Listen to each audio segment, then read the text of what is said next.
Integration of a function of more than one variables. तो simply हम इसमें क्या पढ़ेंगे, double integration and triple integration. उसका फिर हम लोग यूज देखेंगे, उसका सिग्निफिकेंस देखेंगे और उसको evolution of double and triple integration as repeated integrals, है ना, इसको हम लोग सॉल्व करेंगे। तो double integral of function of two variable, है ना। तो ये आपको पता होगा, कोई भी मतलब फंक्शन क्या होता है, उसको कैसे डिफाइन करते हैं। सपोज मान लो कोई एफ ऑफ एक्स है ना, f of x equal to क्या है, ये वाई है, तो हम इसको क्या बोलेंगे, y is a function of x. और यहाँ पे एक्स जो है, एक्स क्या रहता है, ये इंडिपेंडेंट वेरिएबल होता है। और वाई जो है वो डिपेंड रहता है, वाई किस पे डिपेंड कर रहा है, यहाँ पे एक्स पे डिपेंड कर रहा है। तो ये फंक्शन की डेफिनेशन है, f of x equal to y where y is the function of x and we can write it as f of x equal to y. Okay, तो यहाँ पे एक्स का वैल्यू हम लोग जब वेरी करते जाते हैं तो उसके अकॉर्डिंग हमको वाई का वैल्यू मिलते जाता है। अब यहाँ पे एक्स कुछ भी हो सकता है। तो ये किसकी डेफिनेशन, ये फंक्शन की डेफिनेशन है। Double and double integral of a function of two variables, इस पे आप लोगों को लिखना रहेगा, let A be R limited region in x y plane. हमने यहाँ पे एक्स वाई दो प्लेन लिया है, एक्स एक्स इस पे एक्सिस और y axis x y plane लिए हैं, और यहाँ पे हम लोग ये कंसिडर कर रहे हैं कि ए एक कोई लिमिटेड रीजन है ना। as you can see in the diagram, ये जो ए एक है लिमिटेड रीजन है in which the function of two variables x and y at each point is f of x y, है ना। तो ये इसका वेरिएबल्स यहाँ पे क्या है, एक्स वाई प्लेन में है, और वेरिएबल्स यहाँ पे क्या क्या है, एक्स एंड वाई है। तो जो फंक्शन हमको मिलेगा वो किसका फंक्शन रहेगा, वो सपोज यदि वो y है तो वो किसका फंक्शन रहेगा, यहाँ पे एक्स वाई है ना, वहाँ पे फंक्शन कुछ लेंगे हम लोग, तो वो किसका फंक्शन होगा, वो एक्स और वाई का फंक्शन होगा। दैट मीन्स वो किस पे डिपेंड करेगा, एक्स के वैल्यू पे और वाई के वैल्यू पे डिपेंड करेगा। वेयर एक्स हमको क्या बता रहा है, वो एक्स एक्सिस पे उसका वैल्यू बता रहा है, और वाई जो है वो वाई कोऑर्डिनेट पे उसका वैल्यू बता रहा है, और एक है एक लिमिटेड रीजन है। Now if the region A is divided in n parts, है ना, इसको हम क्या कर रहे हैं, ये एक एन रीजन है, इसको हम एन पार्ट्स में, स्मॉल स्मॉल एन पार्ट्स में उसको हम डिवाइड कर रहे हैं। Which areas are del A one del A two del A r up to del a n, है ना। इसका जो एरिया है, ये जो स्मॉल स्मॉल पार्ट्स में हम लोग जो डिवाइड किए हैं, इसका एरिया क्या है, del A one del A two up to कहाँ तक है, डेल ए एन तक है। उसको एन पार्ट्स में डिवाइड किए हैं, तो डेल ए एन तक उसका जो स्मॉल पार्ट्स का उसका एरिया है respectively. And let a point x r y r lies within a small r area del A r, है ना। ये क्या बोल रहा है, कोई एक पॉइंट जो है एक्स आर वाई आर वो भी कहाँ रहेगा, इसी एरिया ए पे रहेगा। सपोज मान लो कोई भी जो एरिया है वो कौन सा उसका आरएथ एरिया है, ये एरिया मान लो, ये जो डार्क डार्क जो ब्लैक में डार्क जो है, ये ब्लैक में जो है वो क्या है, वो ए आर एरिया है। तो उसका पॉइंट वहाँ पे क्या होगा, एक्स आर वाई आर होगा, यहाँ पे आर का कुछ वैल्यू होगा। Then sum of function f x y in area A can be expressed as, है ना। ये जो टोटल एरिया है इसको हम, ये जो स्मॉल स्मॉल पार्ट्स में हम उसको एन पार्ट्स में डिवाइड किए हैं, तो उसको जब हम लोग ऐड करेंगे एन पार्ट्स को, तो हमको ये टोटल एरिया का वैल्यू हमको मिल जाएगा। तो इसी को यहाँ मैथमेटिकल टर्म पे लिखा हुआ है, summation of r equal to 1 to n f of x r y r del A r, है ना। तो यहाँ पे आर का वैल्यू कहाँ से कहाँ तक वेरी हो रहा है, 1 से एन तक वेरी हो रहा है। इसको एन पार्ट्स में हम लोग डिवाइड किए हैं, तो वो 1 से एन तक वेरी होगा। तो इसको हम लोग जब एक्सपेंड करेंगे, इसी को जब हम लोग एक्सपेंड करेंगे, तो इसको क्या लिख सकते हैं, f of x one y one del A one plus f of x two y two del A two plus, है ना, डेज डेज इसको हमको आर एथ वाला टर्म मिलेगा, और लास्ट हमको कौन सा टर्म मिलेगा, एंथ टर्म मिलेगा। तो इसी को हम लोग एक्सपेंड करके इसको लिख दिए हैं। ये हमको एक सीरीज मिला, इसको हम लोग क्या दे दिए, इक्वेशन नंबर, है ना, 2.41। एग्जाम जब आप लोग इसको सॉल्व करोगे तो इसको इक्वेशन नंबर 1 दे देना, है ना। तो यहाँ पे है इक्वेशन नंबर 2.1 2.41, ये इक्वेशन हमको मिला है। इसको जब हम लोग ऐड करेंगे तो वापस हमको ये वाला इक्वेशन हमको मिल जाएगा। Now, if we go on increasing the number of division of region A and make it infinite, then the area of each part del AR will be approach to 0, है ना। ये क्या बोल रहा है, जैसे जैसे हम लोग ये जो स्मॉल पार्ट्स है इसका, है ना, ये जो अभी क्या है एन नंबर पे है, यदि हम उसको इन्फिनाइट वैल्यू तक उसको बढ़ाते जाते हैं, मतलब इसको छोटे छोटे पार्ट्स में तोड़ते जाते हैं ना, उसको फिर और स्मॉल पार्ट्स में डिवाइड करते जाते हैं, ऐसा अगर हम कंटिन्यू करते जाते हैं तो हमको फाइनली क्या मिलेगा, वो जो स्मॉल पार्ट्स है उसका वैल्यू जो है वो, उसका वॉल्यूम जो है वो है ना नियरली टू जीरो हो जाएगा, वो इतना स्मॉल हो जाएगा कि उसका वॉल्यूम जो है वो नियरली टू जीरो होगा, तो इसी को यहाँ पे बोला गया है। Then above summation is termed as the double integral of apex, तब हम उसको है ना डबल इंटीग्रेशन ऑफ एपेक्स के टर्म में उसको हम लिख सकते हैं on the region A, and it can be expressed as, है ना उसको हम लोग मैथमेटिकली कैसे एक्सप्रेस कर सकते हैं, double integration of f of x x y d y, इस टर्म पे हम लोग उसको एक्सप्रेस कर सकते हैं। ये हो गया equation number 2.42। Now from equation 2.41 and 2.42 double integration can be defined as follow, है ना, तो यहाँ पे देखो ये वाला जो टर्म है और ये वाला जो टर्म है ये क्या है, दोनों इक्वल है,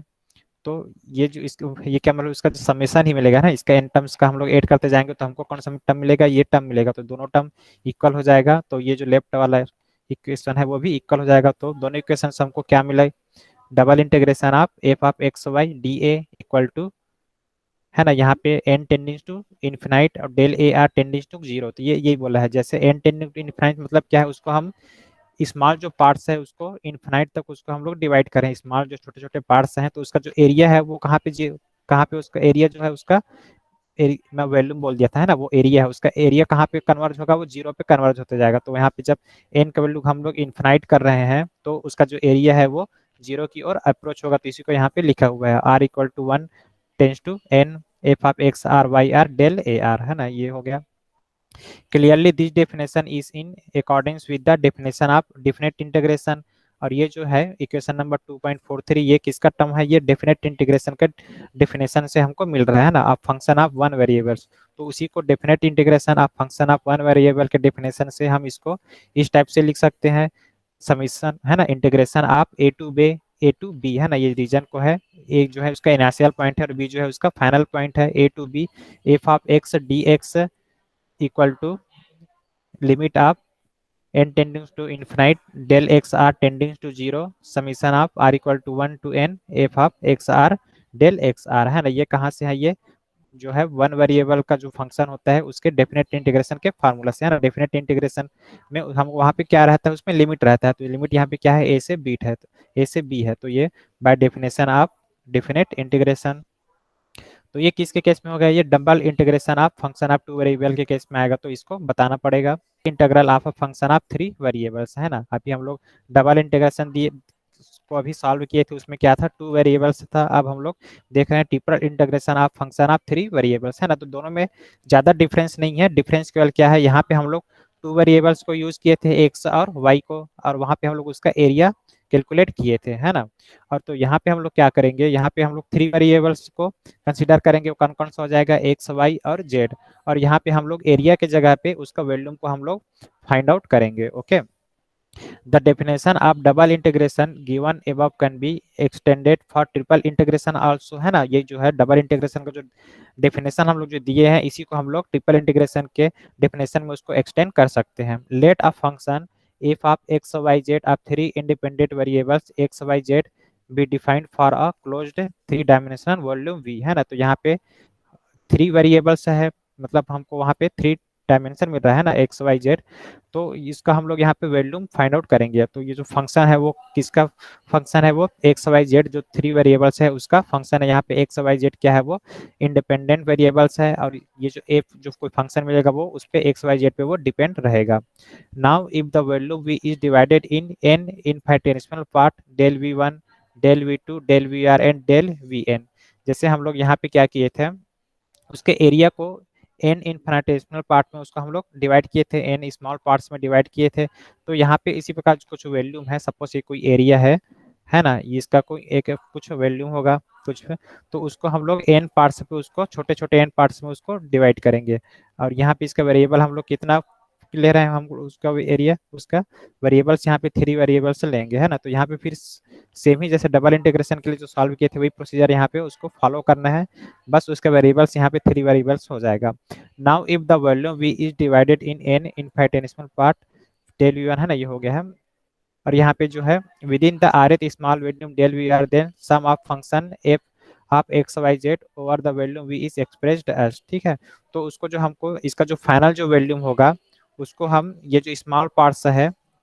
स्मॉल एन जो पार्ट्स है उसके समीशन के इक्वल होगा तो उसी को यहाँ पे मैथमेटिकल लिख दिया है, summation of r tending to 1 to n f of x r y r z r, जहाँ पे आर के वैल्यू कहाँ से कहाँ वेरी हो रहा है, 1 से एन तक वेरी हो रहा है, और डेल वी आर क्या है उसका वैल्यूम है। तो इसको हम लोग एक्सपेंड करेंगे तो ये हमको फाइनली ये वाला इक्वेशन मिलेगा, या इसी को जब हम लोग ऐड करेंगे तो हमको ये लेफ्ट हैंड साइड का इक्वेशन मिल जाएगा। Now if the number of division of value v is increased and it is made infinite so that each small volume del v r approaches to zero, है ना। Same यहाँ पे जैसे हम लोग वहाँ पे उसका जो है स्मॉल पार्ट्स का की वैल्यू को हम लोग जैसे इंक्रीज करते जा रहे थे तो वहाँ पे एरिया जो है वो टेंडिंग टू जीरो हो रहा था। तो यहाँ पे भी जब हम इसको और स्मॉल स्मॉल पार्ट्स पे उसको हम लोग बढ़ाते जाएंगे उसको, और